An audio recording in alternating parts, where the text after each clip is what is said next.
A flexible mind is one that can allow something to happen and then instead of immediately reacting, sense what actually happened, identify what's the story you just told yourself about what happened, and then what actually happened. Having a flexible mind it's kind of a holy grail for a lot of people, but we don't usually call it a flexible mind. What we're seeking is resilience. And resilience comes in part from having a body that works well enough, but it also comes from your mindset. And a flexible mind is one that can allow something to happen and then instead of immediately reacting, sense what actually happened, identify what's the story you just told yourself about what happened, and then what actually happened. And a good example of a flexible mind is you're driving in traffic and someone cuts in front of you. Now the immediate story is that the person in front of you, who clearly deserves a middle finger, did it because they don't respect you, because they think they're more important than you, or whatever story you told yourself. Now, the reality is someone cut in front of you. That's all you know.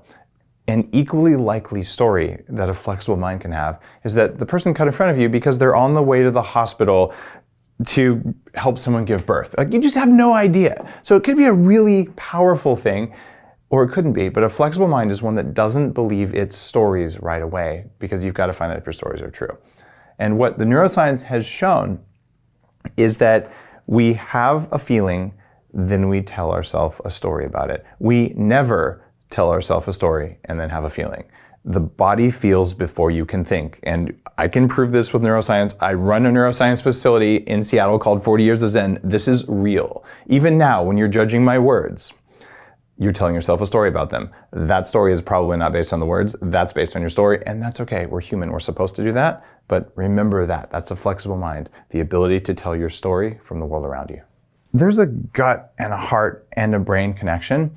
And funny enough, 80% of the nerves between the heart and the brain are sending information from the heart to the brain, not the other way around. So we like to think that the brain is this massive control system for the body, but it's really the other way around.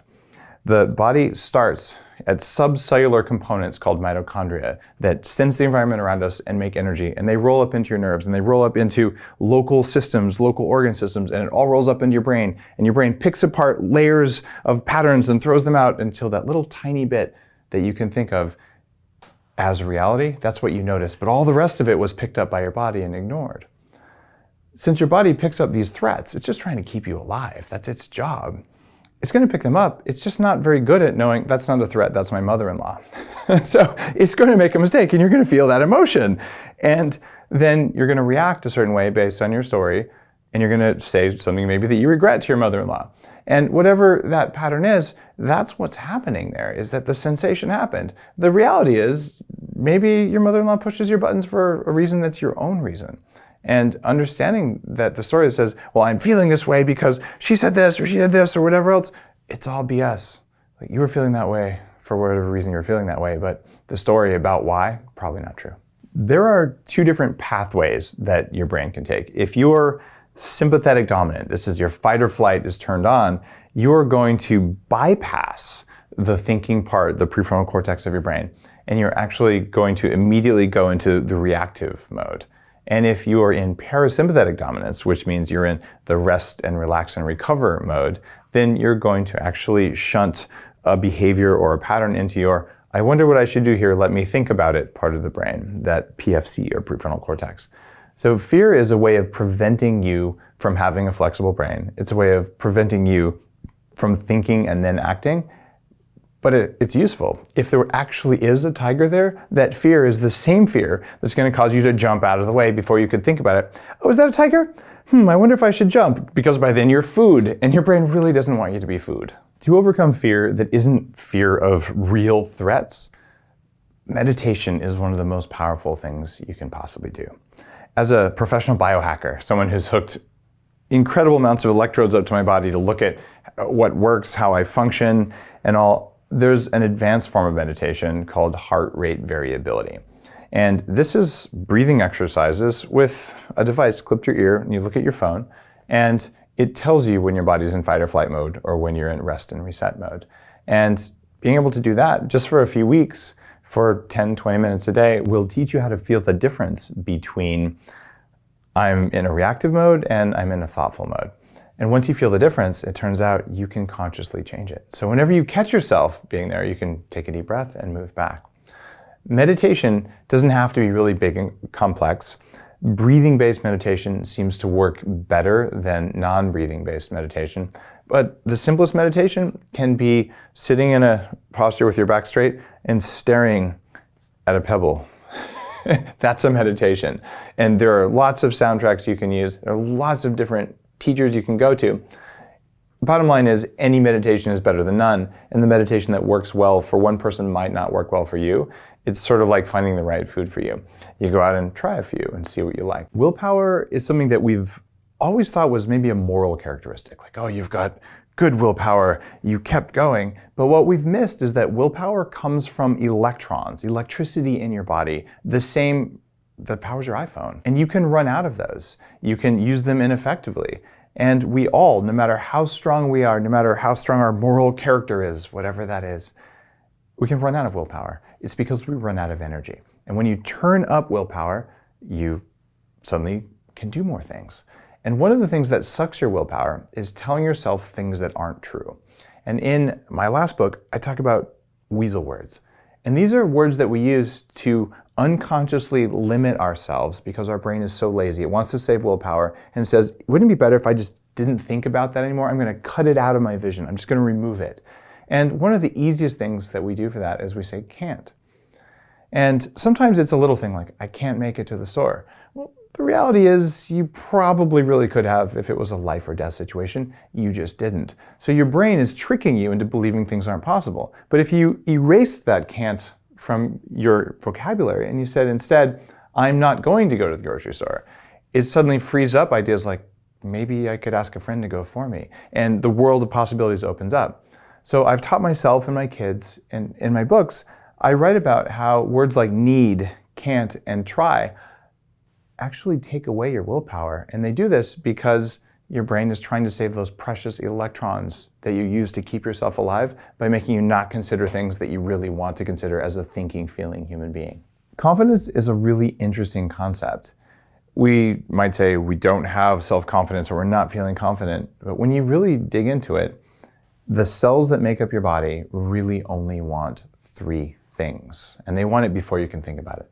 They want to make sure that nothing eats you, and they'll have you do anything possible to hide from scary things or to run away from scary things or to kill scary things. They want to make sure you eat everything, and they want to make sure you reproduce the species. You know what I'm talking about there. Well, confidence comes down to that first thing, where your body, without your conscious permission, will make you shy away from or even create a voice in your head that says, I can't do that, I won't do that, I'm not good enough, because somewhere in your system, before you have a chance to think about it, your body's so worried that you might not do a good job that it's better to just tell yourself you can't do it. And that weird confidence-competence loop is how you break it, where you say, you know what? If you just do it anyway until you get a little bit of competence, it breaks that belief system, and suddenly your brain stops telling you that, and you realize, actually, I can do it. So it's not about can't or can anymore. It's about, am I doing it, and am I doing it well enough? And when you go through and you start building this into your life, you realize that the voice in your head is pretty much always lying to you, and that's the source of bad self-confidence. One of the first things you can do is start to pay attention to how you're feeling. And how you're feeling is physically. Is your digestion okay? Do you have joint pain? Or are you angry? Are you super tired? Are you ampy? Because, believe it or not, it's your fault. You just don't know why or how, but that's a sign that something isn't working in your biology. And the easiest thing to do is go back, what did you eat or do in the preceding couple hours? And shockingly, it's usually something there. But it gets really difficult. And as I've lost 100 pounds and reversed aging in myself, it turns out that a lot of things cause pain a day or two after you do them. So you do something on Friday night, and then it's Monday morning when you feel like a zombie, and you wonder why. Maybe it's just Monday. Well, maybe it was actually Friday. So it's that awareness loop is step one. And step two, you might want to start looking at the data. So getting a basic set of lab panels is really important. I suggest that almost everyone get a basic hormone panel that says, what do your hormones look like? And if you're 25 and you're doing it, you want to know those numbers because when you're 75, you still want to be at those numbers. And if you're 50, the odds are that you've already started to have less testosterone. We have an epidemic of people with low thyroid function right now. And low thyroid controls your energy, which controls your willpower. It controls how much fat you have. It's completely unacceptable to walk around with a low thyroid because it raises your risk of cardiovascular disease, of Alzheimer's, of almost every neurodegenerative disease because it makes your cells make less energy.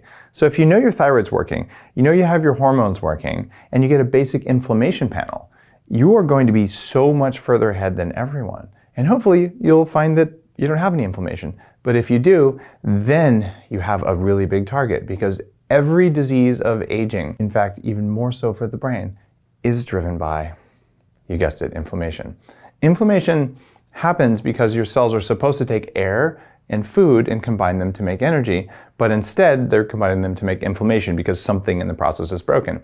And you fix it by eating more real food, maybe by taking some supplements, and certainly by avoiding the foods that make you weak. And a large part of the Bulletproof Diet is around how do you take those foods out that aren't working for you. And Dr. Mark Hyman's work is so much about what are the types of foods that are really good for you, what are the things you should do, what are the things you shouldn't do. So you can follow that advice and you'll find that those times when you write down in your journal, I feel like a zombie, or I feel angry, or I had a lot of emotional stuff. You might think the emotional stuff is because someone yelled at you, but would you always have reacted that way? Well, if you overreacted today and you wouldn't have done another day, there's a reason, and it's probably something you can control. In my book, Game Changers, I interviewed 450 people who've done really big things, like Mark, who's in the book, and I asked them this question: what are the 3 pieces of advice you'd have for people who want to perform better at everything they do as human beings? And really interesting data came out of this because I didn't want to know what one person would do, but I wanted to know what they all agreed on so I could do it myself, and you could too. It turns out the number 1 rule in Game Changers is the power of saying no.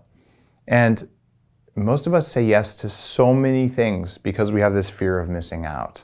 And the people who've done really big things in the world realize that it's their job to say no. Even when something might be really fun, to really sit down and think about it instead of just feeling about it, and then say, all right, I'm going to choose to do this.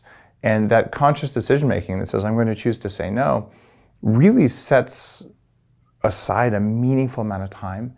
And that meaningful amount of time is the time you use for self-care or you use to strategize about self-care. The other problem we have is that so many people have been taught that self-care hurts. Let's see, eating lots of raw kale. Nobody really likes raw kale. Going to the gym and getting on a treadmill and sweating while some kind of TV blares. No one really likes that, but we know it's good for us. In fact, most of the things that we think of as self-care come from puritanical sort of self-flagellation. And that's one reason we tend to shy away from it. But when you realize that things like meditation, things like going for a walk, are profoundly important for self-care, even things like going out and spending time with friends, that's what self-care is. And self-care is supposed to be fun, it's supposed to taste good, and it's supposed to feel good.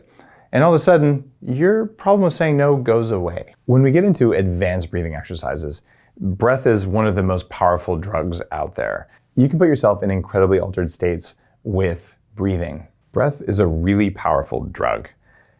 So powerful, in fact, that in the 1960s, a licensed psychiatrist named Stan Grof treated 3,000 patients with pharmaceutical-grade LSD.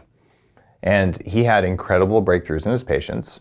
And when LSD was made illegal and the pharmaceutical companies stopped making it, he said, well, I don't want to stop helping people. What can I do? So he looked into Ayurvedic and yoga breathing techniques and found one that creates an altered state similar to something as powerful as an illegal drug. And what he found using this breath work was the creation of the field of transpersonal psychology.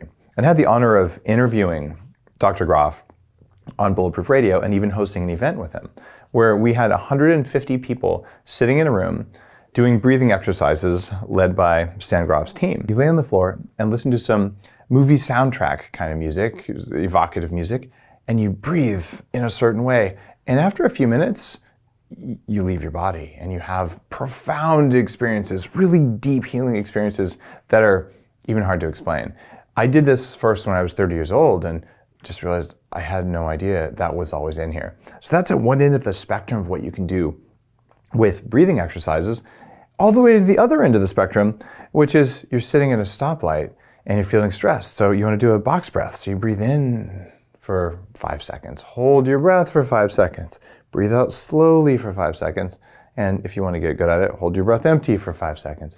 But just breathing in a little box like that is something that SWAT teams do before they go in on a raid. It's something that the Navy SEALs do after a raid. I mean, this is really powerful stuff, and it's free. Breathing is really incredible for controlling your brain, but more specifically controlling the other systems in your body that are so carefully tuned to the world around us. Nootropics are cognitive enhancing substances, and there's two classes of nootropics. One of them is natural, usually plant-based compounds that research shows increases different facets of cognitive function. The second category is pharmaceutical drugs. These are actual things made by pharmaceutical companies that are not present in Mother Nature, but some of them can have profound effects on how your brain functions. The most famous one, modafinil, got me on Nightline about 8 years ago, where they came to my house and I said, guys, I took modafinil every day for 8 years and it saved my career. It made my meditation better when I measured it with an EEG machine, and it allowed me to feel more like myself. So I could literally go to business school at Wharton while working full-time at a startup that was successful. And I'm not saying that was a wise thing to do looking back on it, but what I can tell you is that where my brain was, without that modafinil, I would have probably fired myself. I would have not functioned. And what I found after using this for 8 years and developing Bulletproof Coffee, developing the Bulletproof lifestyle, learning how to meditate, doing neurofeedback, heart rate variability, all the different technologies of biohacking, that when I stopped taking modafinil and I kept using the plant-based compounds, some of which I've formulated into various supplements, my brain actually works the same on and off of it. It is a very small difference now, but there was a long period of time when modafinil was the difference between success and not success. So for students, here's my advice. You don't need most of the pharmaceuticals. In fact, your brain isn't even done baking until you're 24. Your prefrontal cortex, that part of your brain that's responsible for your thinking, for your human thoughts, it doesn't finish growing until you're 24. So starting pharmaceuticals that could have a profound impact on that isn't a wise choice. So if you're in school, don't do Adderall, which isn't even a nootropic, it's just a stimulant. Don't do things like modafinil, even though it's really tempting. And consider Mother Nature's original smart drugs. Number one would be coffee. And coffee works really, really well as a nootropic. The number two, and this is going to be very controversial, and I'm going to say this, it is not without risk, and this is not an excuse to smoke or even to vape, but if you're studying for finals and you have nothing else to do, oral nicotine, like the bad tasting lozenges or gum, something like that, is the other plant-based compound that has shown itself in many studies to increase cognitive function. You don't want high doses, you don't want to do it every day, never smoke, never vape, those are not things I'm talking about, and don't do it every day or you'll get addicted. But those are examples of plant-based smart drugs. Now, what would happen if you went deeper in the research? It turns out there's about a dozen other things that are shown in some studies to work, but here's the deal. For your brain, it may or may not work. Another class of nootropics that I write about in Game Changers that's very potent is called the racetam family. And piracetam has been around for 60 years. It is a pharmaceutical, but it's a neuroprotective one that probably makes your brain last longer. I've been on it for about 25 years now. And I really like how I function on it. However, I know people who don't feel anything, and I know people where it actually makes them feel worse, which is why if you try any one of the classes of compounds in that family, which you can buy online and which have a long track record, well, try them one at a time. Don't take a random mix of a bunch of different ones. You're less likely to get the results you want. Mother Nature really doesn't like things to stay static. And this is why moving your body, sometimes eating, sometimes not eating, is so important, why temperature variations are important. To your brain, flat and unchanging equals death. And one of the ways we solve that problem is through curiosity. And when you work on things, you ponder, you wonder, you create, it does things to create neuroplasticity in your brain and to stimulate new synapses to grow. And if you stop doing that, you literally can get brain atrophy, where your body will say, well, I'm not using these neurons anymore, I'm not using these synaptic connections, I'll put that to better use. So staying curious and doing things like solving puzzles is really good for you. But the stuff that drives the brain to improve the most isn't very fun. Just like if you want to get swole and put on a lot of muscle, you pick up really heavy things and it doesn't feel very good when you do it, but you like the results. Well, if you push your brain to do things it doesn't want to do that are hard to do, you can get much greater improvements in your ability to change things. You can even do things like change the amount of working memory you have. The problem is that you feel like such a failure doing these frustrating, challenging things that most people give up before they get the results. However, it's right there for you to do if only you have enough willpower. And I think willpower mostly comes from coffee. In Game Changers, when I did all this research, I thought some of these people who've become massively successful, had a really big impact on the world, like Mark, they would have said, I really wanted financial success, I wanted money, I wanted fame, I wanted power. It stood out, not one of more than 450 people I've interviewed ever said that was one of their top 3 pieces of advice. Instead, they focused on personal growth, on being a good human being, on integrity. One Nobel Prize winner who I spoke with, who was 94 years old, Eric Kandel, he said, well, my first piece of advice would be have a good wife.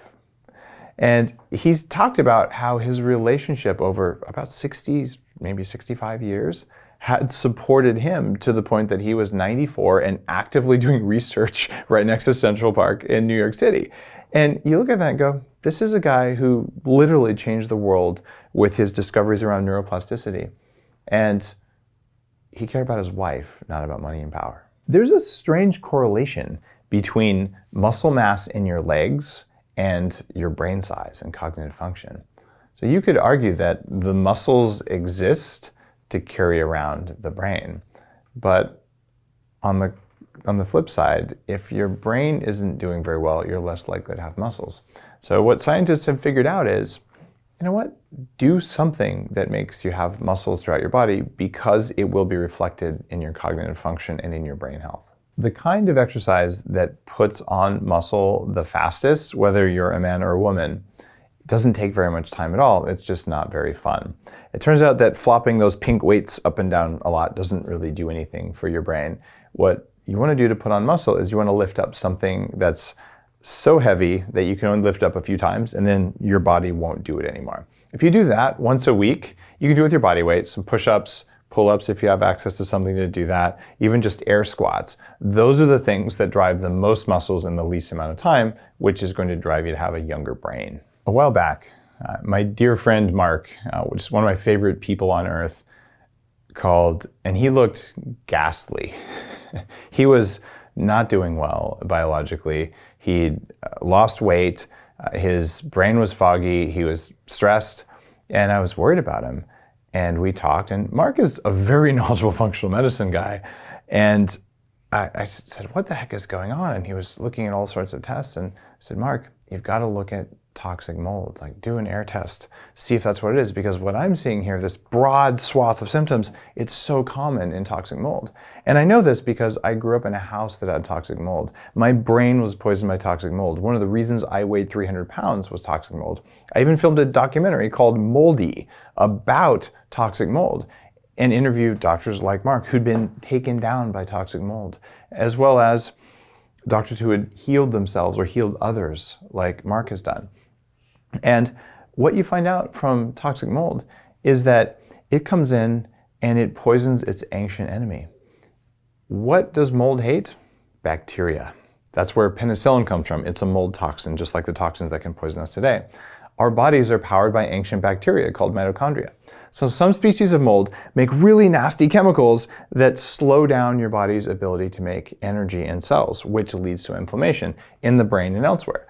So when you're in a house that has toxic mold, or even if you've been exposed at work, you come home and you lay down and you go to sleep and you wake up and you feel hungover.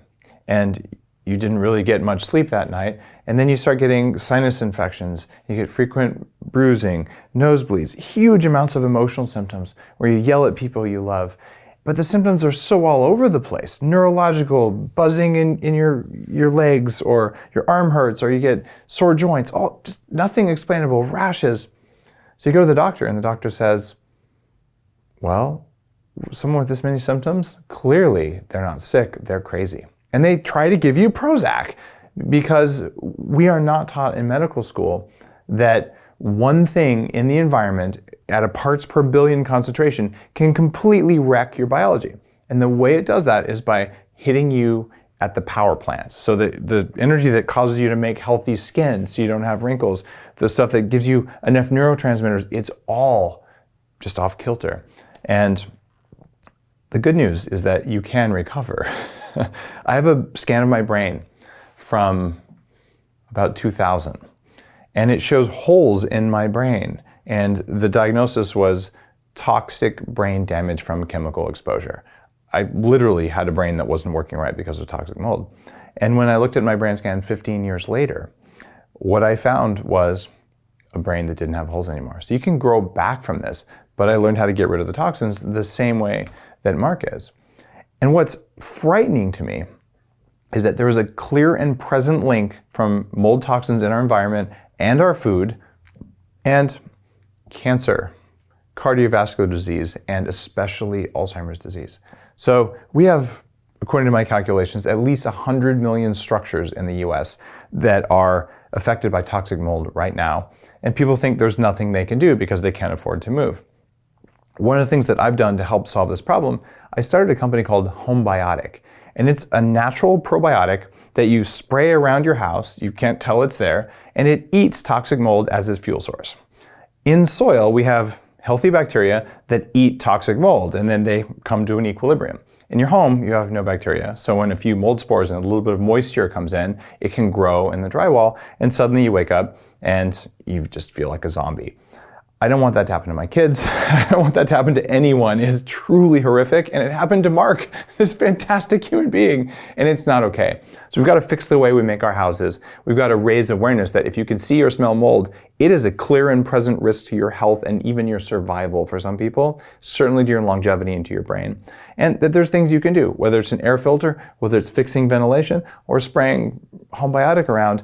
You got to get on top of that stuff because toxic mold can really take away the quality of your life if it doesn't take away your life itself. We oftentimes think about how do we support our bodies? How do we get more energy? How do we do these things? Oftentimes, the simplest thing is to stop doing what makes you weak. So it's not about doing more. It's actually about stop the bad stuff before you do the good stuff. In the case of toxic mold, you get away from it. You either remove yourself from it or you remove it from your environment. And then you go through and you clean out the poisons that it leaves behind in your body. The biggest environmental threats to us right now are certainly, number one, toxic mold. It's a Mother Nature made toxin, but it's made far more aggressive by our use of pesticides and herbicides that change soil chemistry. The second big thing that's happening is toxic metals.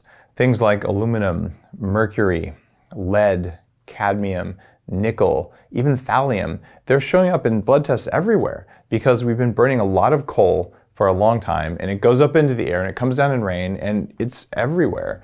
So as we age, these build up in our system. So unless you're doing something to help your body let go of those metals, to get rid of the mold toxins and to reduce the amount that you take in, well, over time, you're much more likely to have problems. An example there is lead. The EPA used to say you could have 20 parts per million of lead and it was safe. They said, oh, we were wrong, it's 10. And then a few years later, oh, we were wrong, it's 5. And now they basically said, you know, the EPA hasn't said this, but scientists doing the research have said there is no safe level of lead. Anytime you can reduce lead exposure, you reduce your chances of having a heart attack very dramatically. This is just one of those toxins. So we've got mold, we've got metals, and then what's next? And what's next is glyphosate and other pesticides and herbicides. Glyphosate in particular is a really big problem because we spray it everywhere on this incredible story that, oh, it won't affect humans because it only affects bacteria. Newsflash, You're made out of bacteria. They're called mitochondria. Newsflash, your gut is full of bacteria that you rely on that affect how you think, how you feel, how you make energy, how fat you'll be, how thin you'll be, how fertile you'll be. They're affected by glyphosate. The other thing that's happening with glyphosate is that your body makes collagen, this precious molecule throughout your body. Your joints are made of it, your skin, your hair. And I've studied collagen a lot because Bulletproof is the company that put collagen on the market as an important protein to eat. Every time you see collagen in a recipe, that was based on research and learning that I did about collagen. So, given that this is so important, the amino acid glycine that makes up your collagen, it's called glyphosate because it has a glycine molecule. Your body will pick up glyphosate and build your skin, including this stuff, which then can cause free radicals in your body. So it's a really good idea to avoid exposure to all pesticides in your life, but I would do it in order: mold, metals, pesticides. When I was studying game changers and writing this book about it, it took years of interviewing people on Bulletproof Radio, and what I found was that not a lot of people would talk about sex on the radio. I can't imagine why. But it turns out, when you go back in time even further, whether you're looking in India, you're looking in China, you're looking in even ancient medieval Europe, what you find is that there were various fields of alchemy, people studying immortality, studying how we could be superhuman way before we had the idea of comic book superhumans. And all of these practices included some sort of plant medicine, some sort of diet, some sort of movement, some sort of breathing, some sort of meditation, and sex. And it turns out that sex is one of the 3 primary things that we are wired to do even if our brains aren't present. You run away from things that might kill you, you eat everything so you don't starve, and if you have anything left over after that, you make sure you have a lot of sex, because if you don't do it, the species will not survive. That's why it's hardwired into us at a cellular level.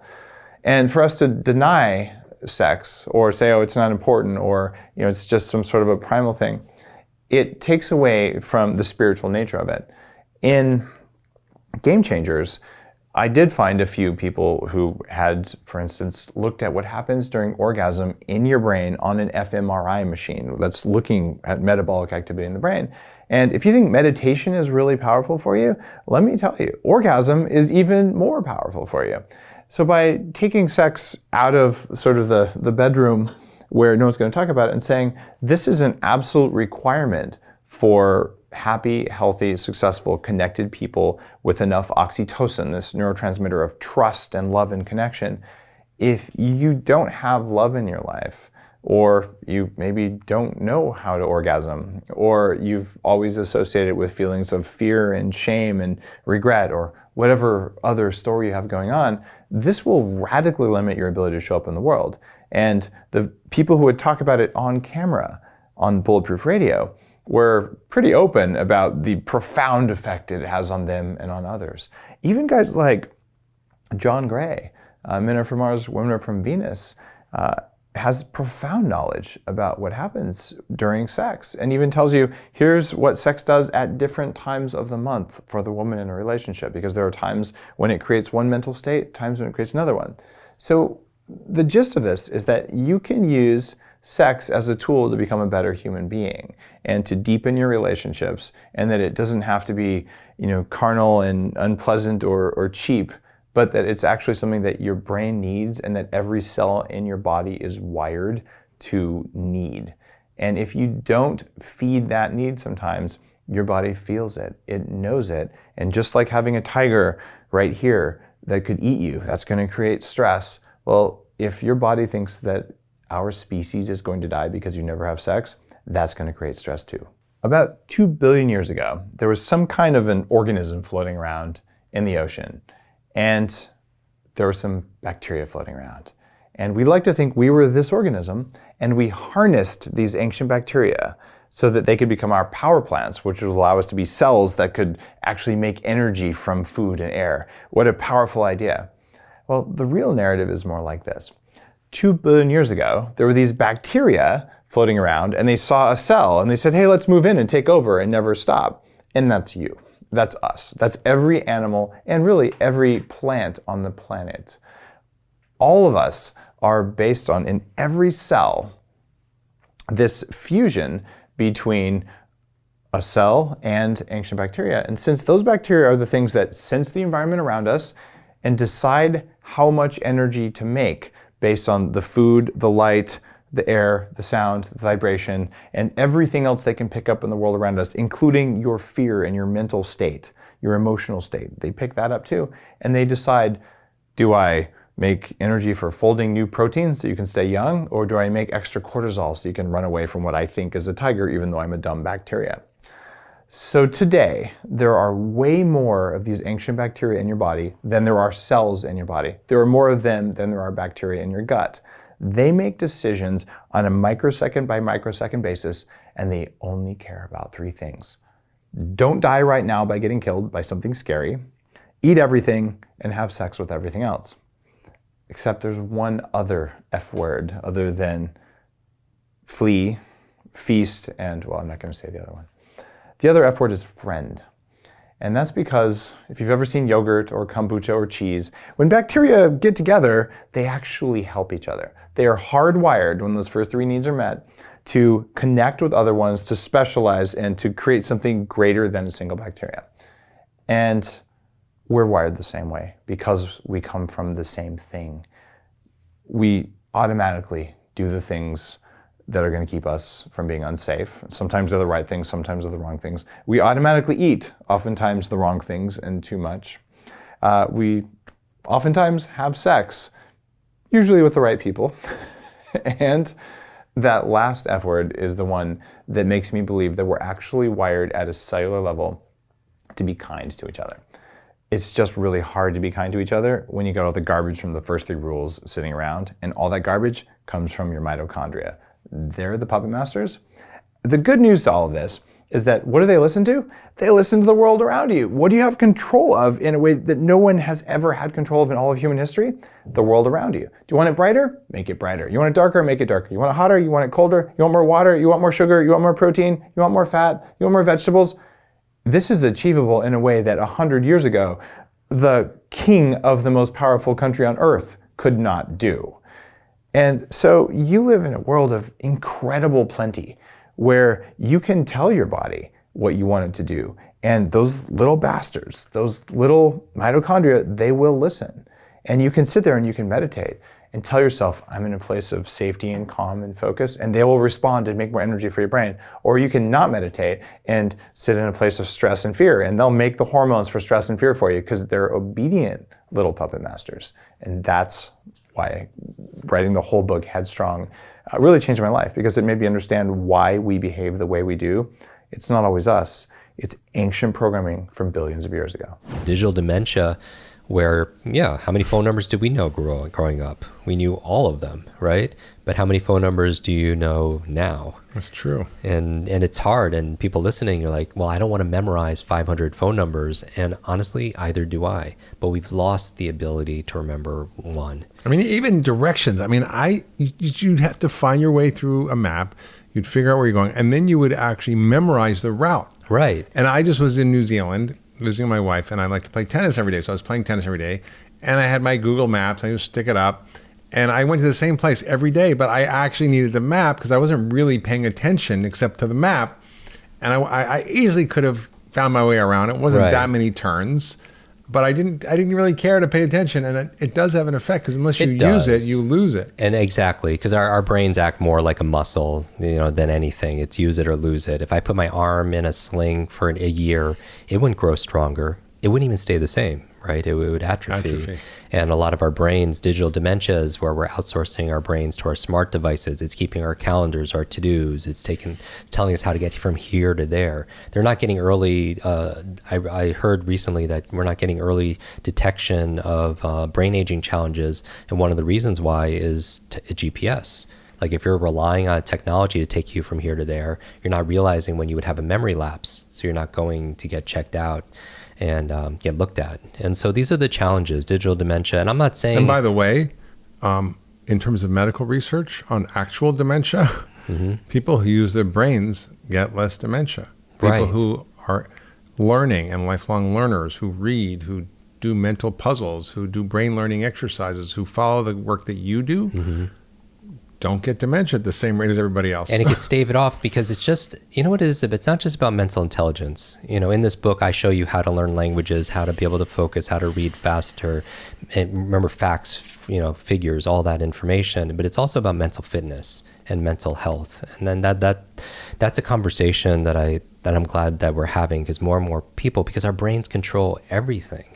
Right, you write whole books on brain health and optimizing our brain's potential. So digital dementia is a challenge that wasn't there previous generations, and the last one I would say is this thing called digital deduction, meaning that now with technology, and again, technology is not good or bad, and in a lot of ways it serves us. It helps us to be able to connect. It helps us to be able to learn, to be able to inspire, to be able to educate ourselves. But digital deduction is where technology is just doing all the thinking for us. We no longer have to use critical thinking or use our own reasoning or using our own analysis, because everything is being spoon-fed to us. Everything is like, this is what you should be buying or reading or anything. It's all these algorithms that are there. And so in this book, to overcome those 4 super challenges, those that we have, and I think through challenges could come change and positive progress, where sometimes, in the hero's journey, and this book is written in the hero's journey as an homage to Joseph Campbell's work, where there's a call to adventure and we leave the ordinary world that we're in to this more extraordinary world, and we face trials and we find mentors and you learn techniques and strategies, and then you come home and then you bring that back, in the return with this magical treasure of elixir, because I believe the life we live are the lessons that we teach. But it starts with the brain, and you and I have had this conversation where, metaphorically, our brain is like a computer. You have the hardware, which is, you want to optimize that, because more people upgrade their phones than they upgrade their brain. You need stress management, you need to sleep, you need to be around positive peer groups, because as you've mentioned, it's not just your biological networks or your neurological networks, it's our social networks, because who we spend time with is who you become, which is why it's so important to really do an audit around the people that you give them the power over how you feel and how you think, because you have these things called mirror neurons, where we're always imitating the things that are around us. When you watch a movie or you watch sports, you could feel what the players or the actors are feeling, because that's how we learn things. And whoever we're spending time with on a regular basis. That's why I watch tennis a lot, so I can get better to beat you. Through osmosis. Because we're always adapting and adopting the language patterns of people around us, the habits, the routines, the behaviors. They say who you spend time with is who you become. That be careful. If you're spending time with 9 broke people, you're going to be number 10, right? But all these things play a role, and especially, the thing that you're on a mission for is food, because what you eat matters, especially for your gray matter. So that's all on the hardware part. And what a lot of the book is about is really the software of it, and how to be able to read faster, how to be able to pick up another language, how to memorize poetry, or that TED talk or that toast you have to give at the wedding, or to give a sales presentation, or how to have laser focus so you could get through your to-do list. All the things that we've really honed over the past 3 decades. I mean, that all sounds fun. People are like, well, so why should I care about speed reading or do my to-do list? But there's a bigger framework here, because everything that happens in our life is a result of how we grow. And how we grow is connected to how we learn. Right. And learning literally physically changes our brain. It changes our intellect. It changes the possibilities we have in our life. And there's an old Chinese proverb that says, learning is a treasure that will follow its owner everywhere. What we learn becomes part of who we are, and the tools that we can access them are so important, and you teach those tools.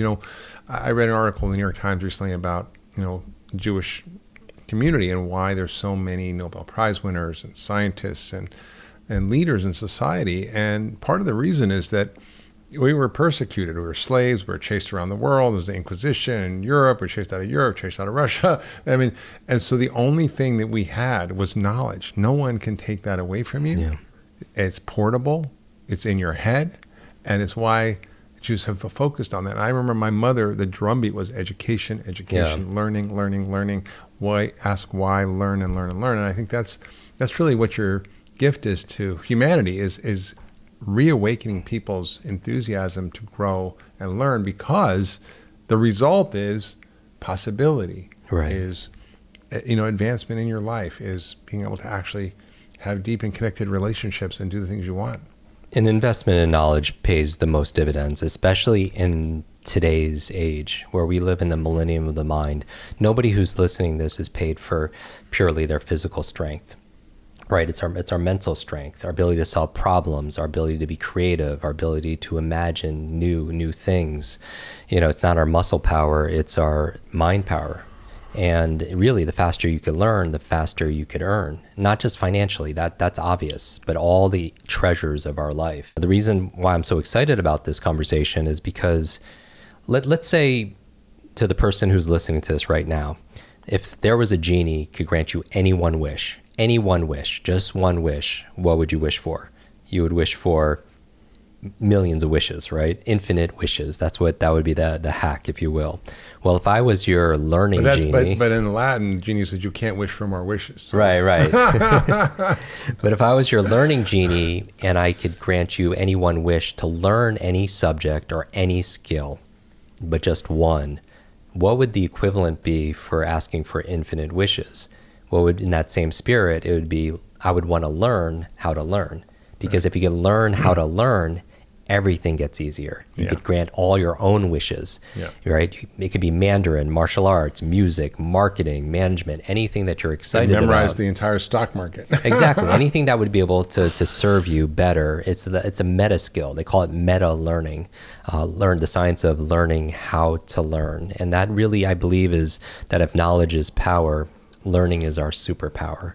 And it's a superpower we all have. So in this book, Limitless, it used to be, when I wrote this, a book purely on methods, all the things that I was telling you about, on how to remember people's names, on how to give speeches without using notes, on how to remember facts and figures, and to advance your career. Why haven't I hired you yet to work with me? Right. But what I realized was, I think Jim's my friend. I'm like, oh, but I didn't forget.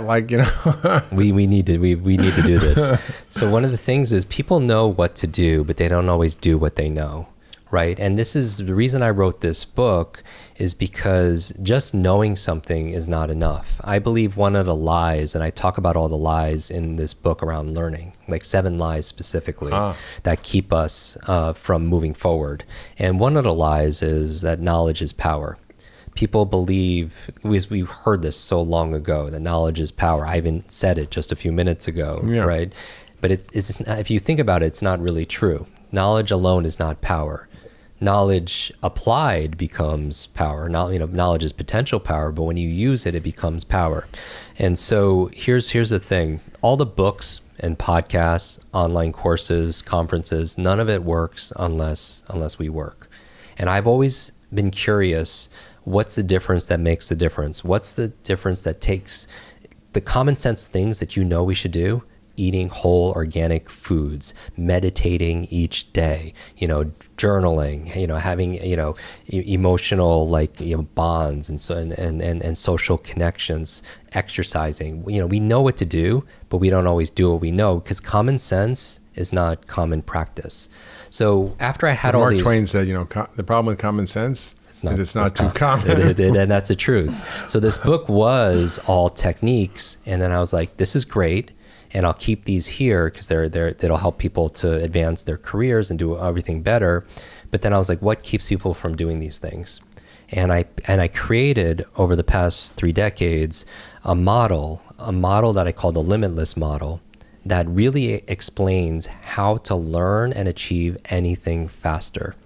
And if everyone could picture a Venn diagram, right? 3 circles that intersect, right? So you have 3 circles that intersect, and there are 3 M's. And this is the key to be limitless. Usually, if there's a gap between where you are and where you want to be, let's say it's your current reality, and you have this desired reality for your health, or in your relationship, or in your career, whatever area it happens to be. If you're not making positive progress towards it, and that's how I define limitless. I do not define limitless as being perfect. I don't believe in perfection. Limitless is not about being perfect. It's about advancing beyond what you believe is possible. I believe the ultimate quest that we're all on is to be able to realize, reveal our fullest potential. You know, that's what I think we're here to do. And I think I believe it starts with learning, because learning is the grandfather of all transformation. You know, you can't do anything unless you learn it first, right? So 3 M's, and if you're not achieving or making progress towards your goal, usually there's a constraint, and it's usually unconscious, a constraint in one of these 3 areas or more. So I want everyone to think about the first circle. The first M is the M of mindset. Now, I define mindset as these assumptions and attitudes we have about the world and ourselves. So what would fall under mindset is what you believe you deserve, what you believe you are capable of, what you believe is possible, right? Now, you could have that positive mindset, this growth mindset that you hear Dr. Carol Dweck talk about, right? Versus a fixed mindset.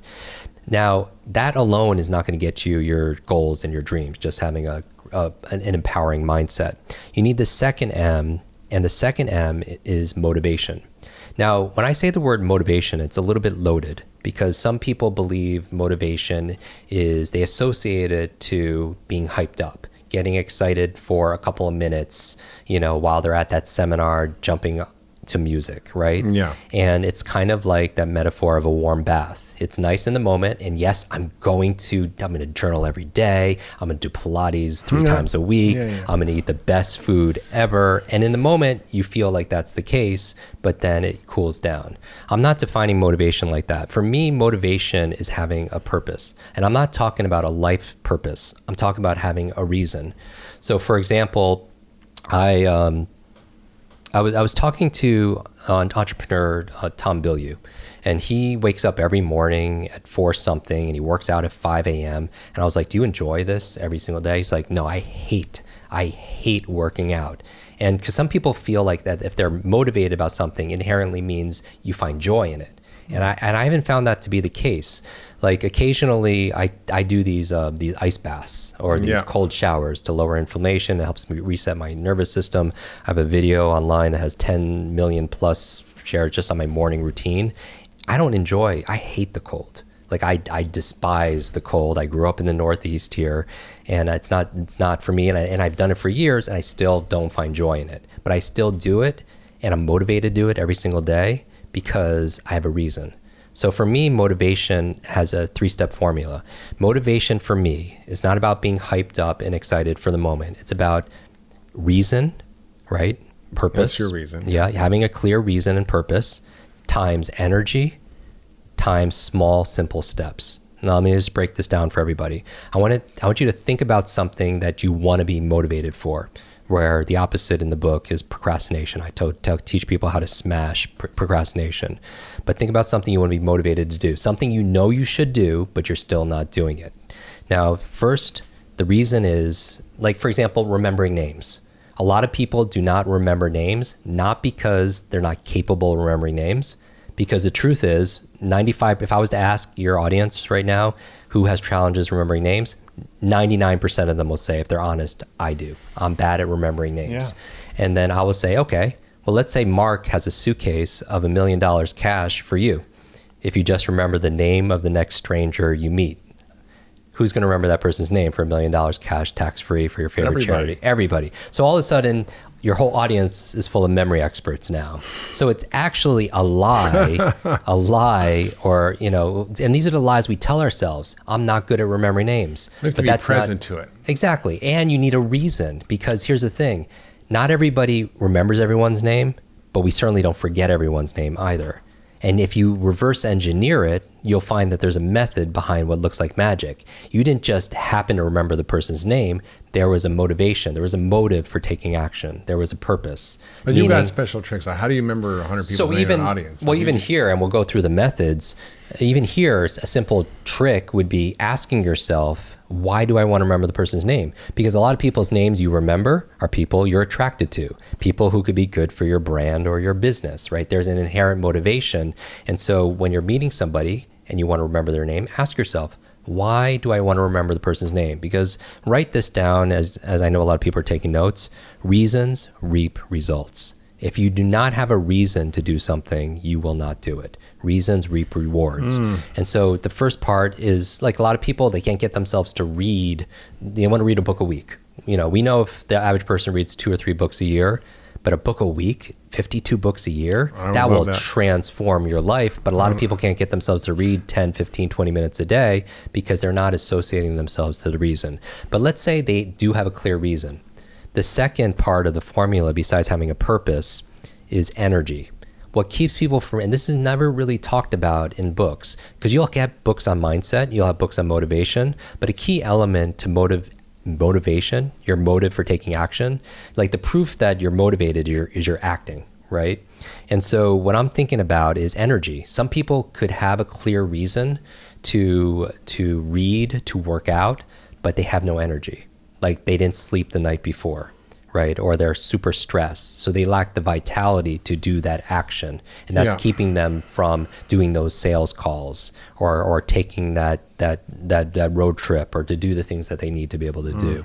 And so you need to look at energy. So in here, I talk about 10 ways of jumpstarting your mental vitality, right? Which includes maximizing your sleep, stress management, and I quote you in there also a lot about the brain foods. Because as we talked about on your show, what you eat matters, especially for your gray matter, right? And then once you're motivated, see, my question is always critical thinking. I'm thinking, okay, is the person, if I'm programming this robot, for example, if it has a reason, is it going to do it? Not necessarily. It needs energy. Okay, so let's say it has a reason and energy. Is it motivated yet? The one thing I could think of that it won't take action on is because the thing that they're thinking about is too big. Meaning that you think about, I want to start a business. Like, how do you, like, that's not a task or a step, right? So the third part are small, simple steps, because this is motivation for me is about, time management. This is energy management. Having a clear purpose gives you energy and clarity, because something that's not clear takes away energy. Having energy, an energized brain gives you energy.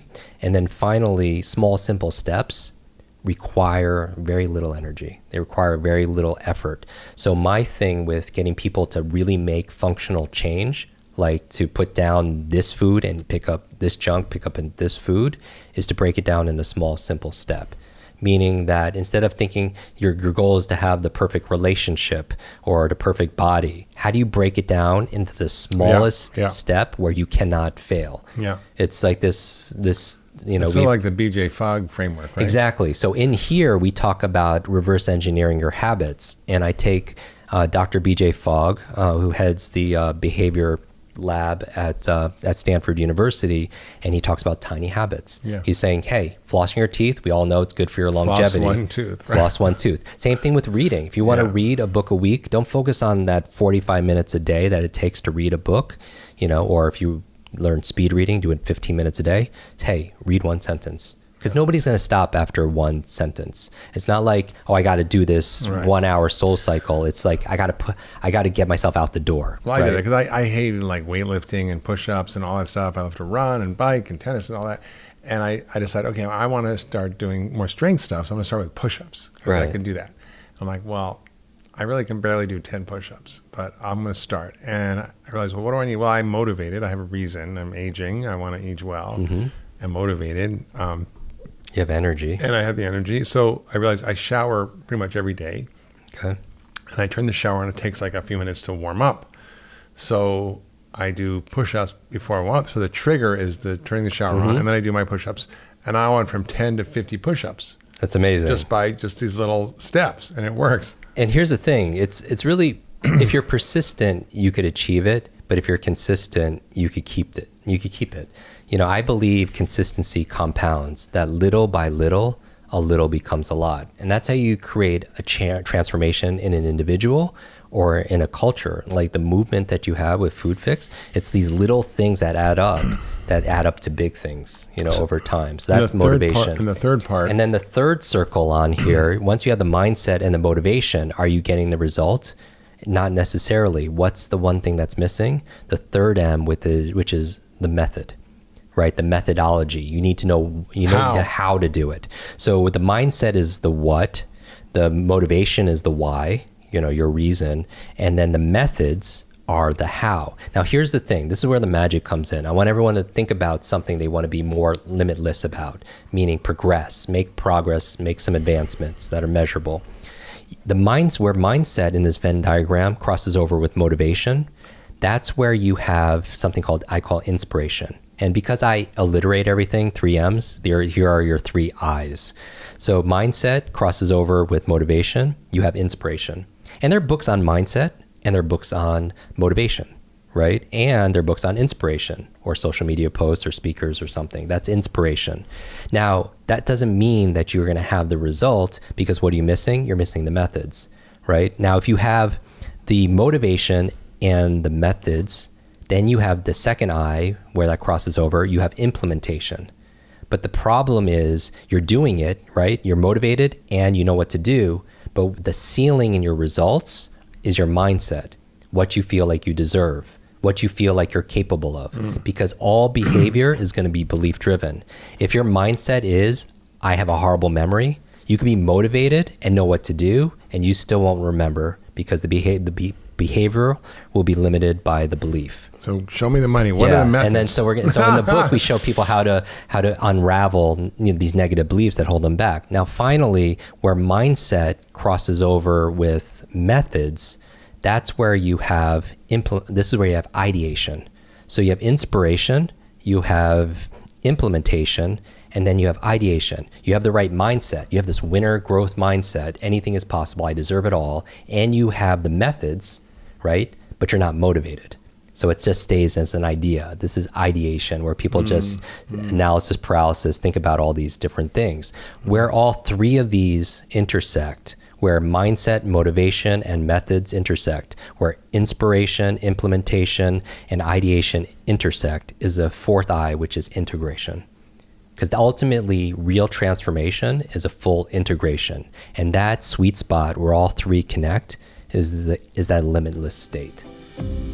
If you love that last video, you should check out the next one for sure on getting to the root cause of all disease. Alzheimer's is inflammation of the brain, like Parkinson's is inflammation of the brain. So we have to do everything we can to recognize that, not necessarily